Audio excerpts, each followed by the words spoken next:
They say trust is the foundation of every strong relationship. For most of our marriage, I believed we had that unshakable, unquestioned. My name is Aaron, and I've been married to Claire for 9 years. We have a 7-year-old son named Eli, who's smart beyond his years, full of curiosity, and the one good thing I never doubt. Claire and I met in college, both studying education. She became a curriculum consultant, I took a different route into administration. Life had gotten busier with each passing year, but I thought we were doing okay. Not perfect, but okay.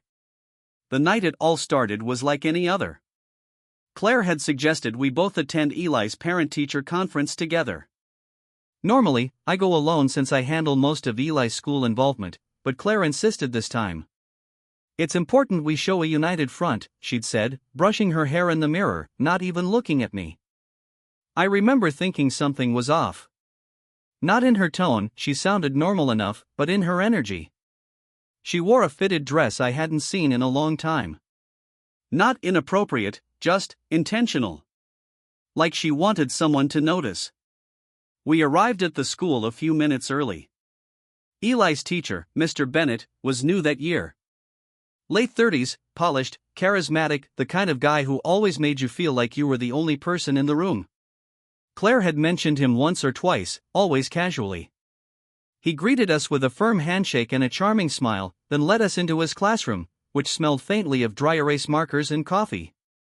We sat across from him at one of those tiny student tables, the kind that makes adults feel like oversized toys.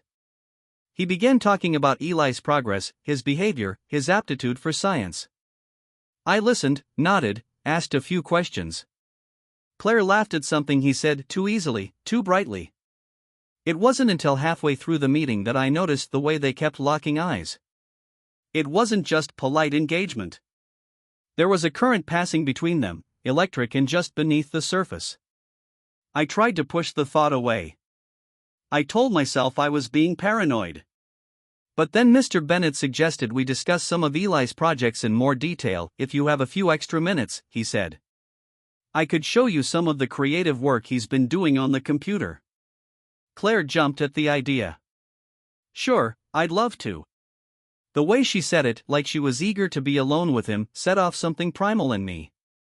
I followed them to the back of the classroom, where a small alcove held the class computer and art station. Mr. Bennett stepped in first, Claire followed, and I hesitated. There wasn't room for 3 people in that corner, not comfortably. But I didn't want to leave. Actually, I'll wait out here, I said, forcing a smile. I've got a couple work emails to catch up on. Claire turned, and for a moment, there was something in her eyes, relief, maybe? Or guilt? Okay, she said softly. They stepped behind the curtain of hanging art projects that separated the alcove from the rest of the classroom. I stared at my phone, the screen a blur, my mind racing. Minutes passed. Then more. I told myself I was imagining things, that there was no way Claire would risk everything for a quick thrill during a school meeting. But the silence in that room felt too loaded. Eventually, I stood up and walked toward the alcove, slow and quiet. I don't know what I was hoping for, maybe to prove myself wrong. But what I saw when I turned the corner stopped my breath cold. Claire's hands were tangled in Mr. Bennett's hair, her back pressed against the art supply shelf, and his mouth was on her neck. Her dress was rucked up, his belt undone. The sight didn't register all at once. It felt like watching a movie, disconnected, surreal. I didn't make a sound. I just backed away. I left without saying a word. She didn't come home for another hour. She walked through the front door like nothing had happened. Sorry, Claire said, setting her purse down. Mr. Bennett had so many great things to say about Eli. We stayed a bit longer to talk ideas for enrichment projects. I stared at her, my mouth dry. You think I didn't see? She froze mid-step, her hand still on the purse strap. What? I walked back there, Claire. I saw everything. Her eyes went wide, then softened into something I didn't expect, sadness. She didn't deny it. Didn't deflect. She just sighed, like it was all too heavy to carry any longer. I didn't mean for it to happen, she said, her voice barely above a whisper. But it did. I sat on the edge of the couch, trying to wrap my head around it. You cheated on me. In Eli's school. With his teacher. She sat across from me, curling into herself. It wasn't planned. We've been talking, connecting.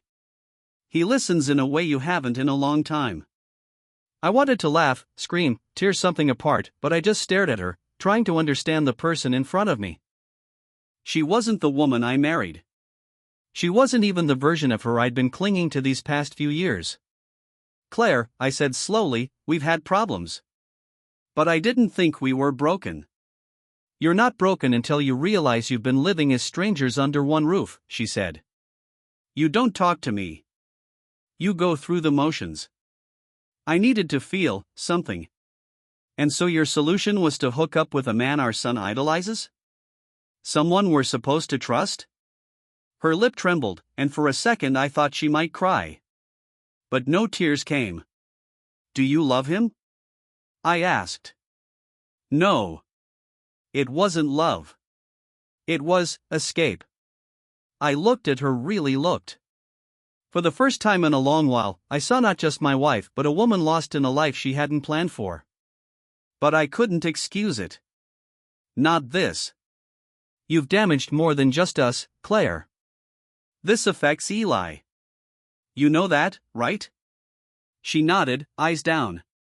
I know. The next day, I scheduled a meeting with the school principal. I didn't go into detail, but I requested Eli be transferred to a different classroom. I didn't want to make a scene for his sake, but I wasn't going to pretend things were fine either. Mr. Bennett would never come near our family again. Claire and I started counseling, not to save the marriage, but to process the damage. We decided to separate soon after. Not out of hate, but because pretending to fix what had rotted would be worse than starting over. Telling Eli was the hardest part. We agreed to keep the adult details between us. He just knew Mom and Dad needed space. Kids always know more than you think, though. He asked me once, quietly, did Mom stop loving you? I hugged him tight. Sometimes people lose their way, buddy. But I'll always be here. For you. It's been 8 months since that night. I still feel a knot in my stomach when I see a parent-teacher conference on the calendar. But I've started to breathe again. I moved into an apartment not far from Claire's place, and Eli splits his time between us. It's not perfect, but it's honest. There's no dramatic ending. No big revenge. Just quiet healing and the realization that even the deepest cuts can scar over if you let them. And in those moments when I still feel the sting of betrayal, I remind myself of this: I didn't lose everything. I lost a version of love that was already gone. What I've gained is a chance to rebuild, this time, with open eyes.